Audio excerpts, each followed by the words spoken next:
पहली बात तो गढ़ वाली बात ही गलत है।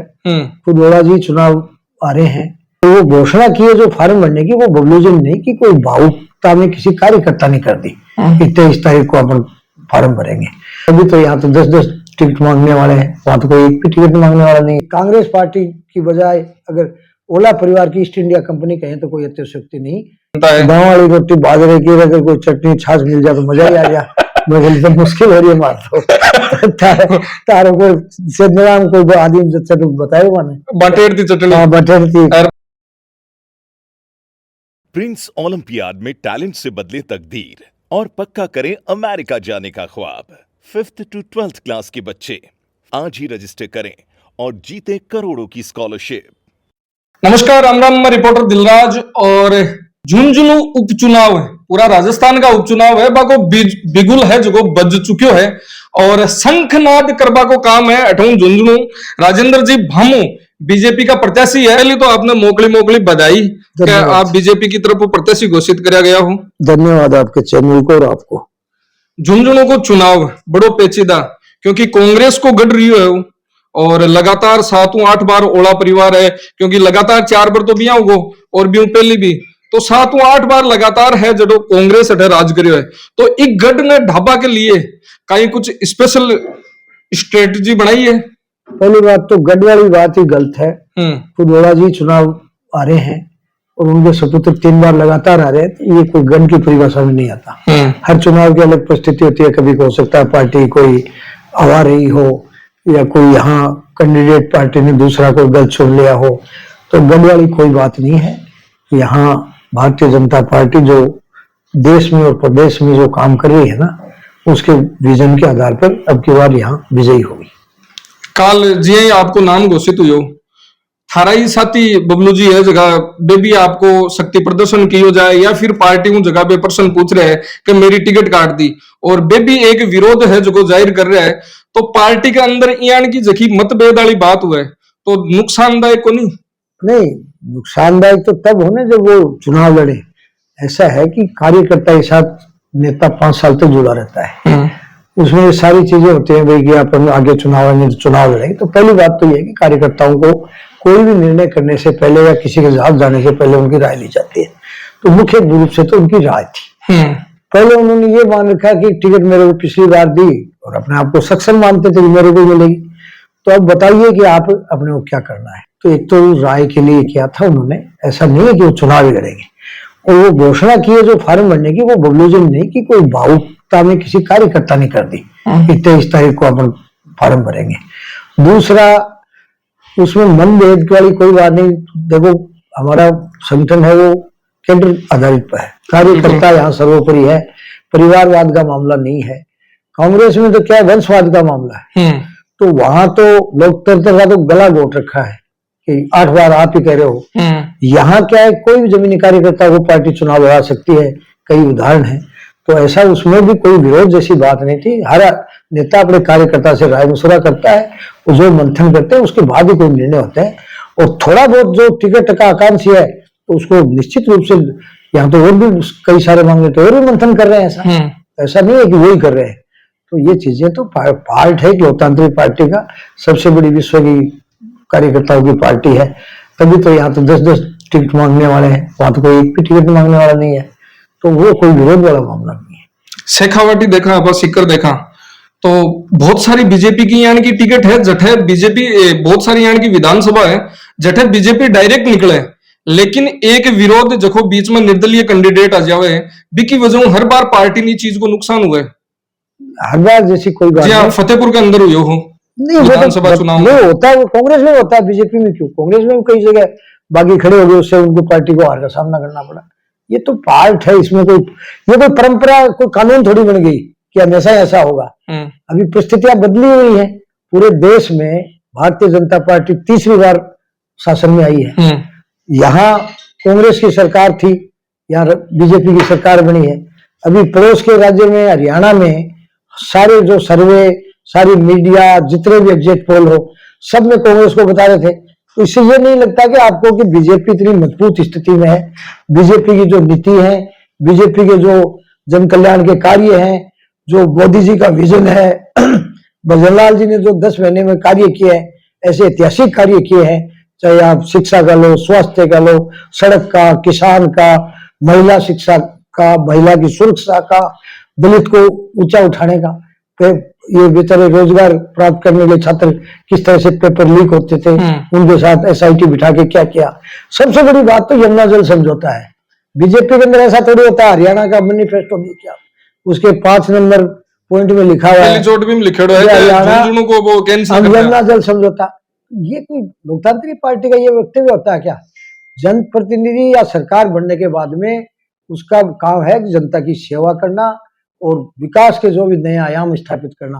तो भारतीय जनता पार्टी सबका साथ, सबका विकास, सबका विश्वास, इस मंत्र पे काम करने वाली पार्टी है। ये थोड़ी है कि सरकार आ गई तो किसी को जल बंद कर देंगे, किसी की बिजली बंद कर देंगे। तो इस नीति से ही हरियाणा में जीते हैं और हरियाणा और झुंझुनू की कल्चर एक जैसी है। और यहाँ यमुना जल समझौता निश्चित रूप से यहाँ की जनता के लिए लाइफ लाइन सिद्ध होगा। तो इसलिए यहाँ भारतीय जनता पार्टी को चुनाव नहीं हरा सकता। मैन जी सरकार बीजेपी की होगी और उपचुनाव के मायने आपा देखा कि फायदो जी जबकि सरकार के मायने हुए भी हमेशा मिले तो कहीं लगे, जबकि झुंझुनू की विपरीत गई है। आपा देखा तो 4 बार के मायने उपचुनाव के मायने जबकि सरकार के मायने हुए भी कोई रिजल्ट विपरीत आवे। आपको पहले भी मैंने निवेदन किया, हर चुनाव की अलग स्ट्रेटेजी होती है। हर समय परिस्थिति एक जैसी हो, एक जैसे रिजल्ट आओ तो चुनाव करने की जरूरत कहाँ है? एक बार चुना गया वो चुना गया, ऐसा नहीं है। हर मुद्दे भी बदलते रहते हैं, परिस्थितियां बदलती है, मतदाता भी बदलता रहता है। तो ये ऐसा कोई हार्ड एंड फास्ट कोई नियम नहीं है कि पहले ऐसा हुआ तो अब भी ऐसा हो, ऐसा कुछ नहीं है। इस बार यहाँ भारतीय जनता पार्टी भारी मतों से जीतेगी। वंशवाद की जो परंपरा है उसको से तंग आ चुके हैं। वाले बाप ने लड़ा, फिर बेटे ने लड़ा, फिर पोते ने, तो इससे बिल्कुल ऊब गए हैं। और उसके होने के बावजूद भी यहाँ का जनप्रतिनिधि 20 साल तक इतना उदासीन रहा है, तो यहाँ की जनता को पूरा मोह भंग हो गया है। ये कांग्रेस पार्टी की बजाय अगर ओला परिवार की ईस्ट इंडिया कंपनी कहें तो कोई अतिशयोक्ति नहीं, इनके खिलाफ वोटिंग हो। मैं थकाली बात के ऊपर आया हूँ जना, क्योंकि मैं माइनॉरिटी है, बाकी लोगों भी बात हुई मेरी बे ये कह रहा है कि मन तो भरूट समझ लिया बे लगातार, क्योंकि कोई भी काम हुआ जना मतलब वोट तो मैं देवा और टिकट है जगह कोई और ले जावे। नहीं, अभी आप लोगों को पता नहीं है कि नहीं पता, उनको तो भरूट समझ ही रखा है।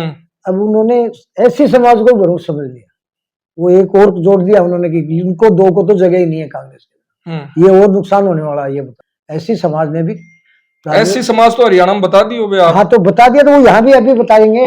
उनको भी वही भरूट समझ रखा है कि इनको कोई जगह नहीं है, कहीं नहीं जानेंगे। तो ये रिजल्ट भुगतने पड़ेंगे इस बार जो वंशवादी परंपरा के चुनाव में उतारा है पार्टी ने। ये तो विश्वास इसी कारणों से तो हुआ है, कुछ तो देखा ही है उन्होंने। बिल्कुल। हाँ। तो कौन सा काम यान का है बीजेपी सरकार का, चाहे 10 महीना को कार्यकाल हो, 11 महीना को, तो ई कार्यकाल का कौन सा यान का काम है जखान लेर थे जनता के बीच में जासियो के राज आया बाद में गवर्नमेंट है जो यहाँ करियो और मत हर लिए ये वादा कर सकूं। पहले ही कह रहा हूं मैं, यमुना जल समझौता है, इसका इतना त्वरित गति से यहाँ काम हो रहा है, तो उसमें अगर कोई बाधा आएगी तो उसमें मैं पहली प्रायोरिटी है। इसके अलावा अभी तो पीने का पानी आ रहा है, तो यहाँ किसानों की धरती है तो उसको सिंचाई का पानी भी चाहिए। तो मैं ये भी कोशिश करूंगा कि यमुना के अंदर जो पानी आ रहा है उसमें सिंचाई का भी प्रावधान डाला जाए। इसके अलावा यहाँ माननीय ओला साहब ने 20 साल में कुछ नहीं किया, तो यहाँ के जो ड्रेनेज सिस्टम है वो बिल्कुल अस्त व्यस्त है। आधा सेंटर में बारिश होती है, ऑटोमेटिक यहाँ जाम लग जाता है, 3 साइडें मतलब नाकाबंदी हो जाती है। कोई चोर डाकू पकड़ने के लिए पुलिस जैसे करती है ना, उसकी जरूरत नहीं। आधा सेंटर में बारिश हो जाओ दोनों 3 साइड से, तो उसके लिए कुछ करेंगे। ऑडिटोरियम है, तो अभी मैंने मेरे प्रयासों से अभी यूडीएस मंत्री आए थे, तो उसके लिए भी सैद्धांतिक समिति करवा दी है, उसको पूरा करवाएंगे। जो कई सालों से पड़ा है, सूर्य उद्यान पड़ा था उसको चालू कर दिया। अभी ये जो रेलवे का ब्रिज 5 साल से यूं ही लटक रहा है, बिल्कुल इसको करवाएंगे। उसके अलावा जो भी समय अनुसार और कोई भी जनता की समस्या होगी उसके लिए हम करेंगे, चाहे वो किसान का काम हो, चाहे महिला का हो, रोजगार देने का काम हो, सब तरह की बातों पे ध्यान रखेंगे। यही मेरा है। एक और क्वेश्चन है कि झुंझुनू का युवा है जखा मैं 2 दिन पहले आयो, अठे बातचीत भी करी, लोगों भी मुलाकात करी ना बाको। एक अहम मुद्दो कि झुंझुनू को नाम हो जो सैनिका के लिए सौ पहले लियो जातो, और इस जगह को ऊपर एआरओ को सेंटर भी हटवा लाग रही है, भर्ती प्रक्रिया है जकी भी अब कैंसिल होगा लाग रही है। तो क्या बीक के मुद्दा के लिए भी कोई है जनप्रतिनिधि आगे आसी को नहीं आवे? नहीं, वो तो सेना तो मुख्य है ही यहाँ की धरती हाँ, के लिए, लेकिन बी के लिए पहचान नहीं, लेकिन वो आवाज नहीं, कोई को नहीं। सेना सैनिक और सागत के लिए निश्चित रूप से झुंझुनू की पहचान है, और उसको अगर जनता ने हमें चुना तो उसको बरकरार रखेंगे और उसमें जो भी कोई कमियां है उसको पूरा करेंगे। मैनिफेस्टो की बात होगी बे अलग चीज है, लेकिन अब के चुनाव के मायने जी साबुत है गांव ढाणी जैसो। अब यार मैं भी बातचीत कर रहा जी, अब बहुत सारा लोगों की आवे के अब लावणिया को टाइम चल रहा है, तो कहीं लागे कांदा रोटी खावा ने देखवा मिल सी के भामू जी खेत में बैठे यार आम किसानों मिलवा जा रहे आना बैठाई। मैं अभी भी कह रहा था, बैठे थे ना वो वही विनोबा इतर है, वो एक नोट एक वोट की परिकल्पना भी चुनाव है, जहाँ रात हो जाएगी वही खाना खा लेंगे, दोपहर हो जाएगी भूख लगेगी वहां खा लेंगे, है ये हमारे बिल्कुल। तो कहीं के वो चाहो झुंझुनू की जनता है, शेखावाटी की जनता है, गाँव वाली रोटी बाजरे की, अगर कोई चटनी छाछ मिल जाए तो मजा ही आ जाए। मैं बोली तो मुश्किल हो रही है मार तो तारो को सिद्धराम को आदमी चटनी बताए मैंने, बटेर की चटनी, हाँ बटेर की और बाजरा की रोटी। हाँ, अब देख लो बाबू जी जखा गाँव के माई नावड़ा सोच लीजिए दोपहर को टाइम हो रहा है या शाम का को टाइम हो रहा है, तो बाजरा की रोटी चटनी है जगह बाटेडी राख लीजिए तैयार। सागर छाबी चाहे भाई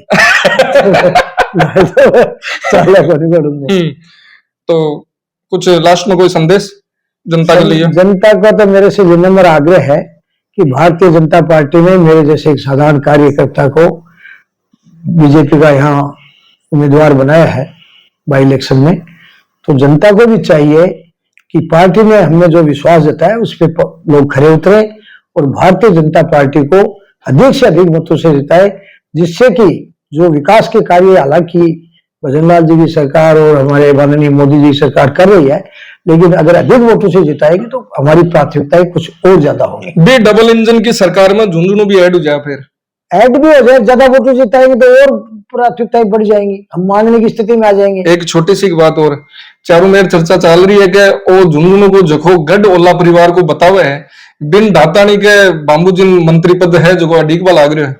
वो तो देखो जनता का समय है, मैं उनको धन्यवाद ही दे सकता हूँ, बाकी ये सब भविष्य के गर्भ में है, ऐसा कुछ मेरा कोई सोच नहीं है। नहीं टिकट डिक्लेयर हुआ हूँ, पहले लोग कह दियो के बाबू जी की टिकट है जगी कन्फर्म है, क्योंकि काम यहाँ बाद में भी पब्लिक को भी साबुन जुड़े डारिया और पार्टी के साथ में भी बयान को सामंजस्य बिठायो। नहीं तो उसमें मंत्री पद मिलना कोई कुर्सी कोई प्रायोरिटी थोड़ी होती है विधायक बना देंगे, और भाई क्या पता अगर ज्यादा लोकप्रियता, अगर लोकप्रियता होगी और पार्टी को कोई यहाँ कोई सेटबैक दिख रहा होगा और आगे फायदा दिखेगा तो ऐसा काम भी कर सकते हैं।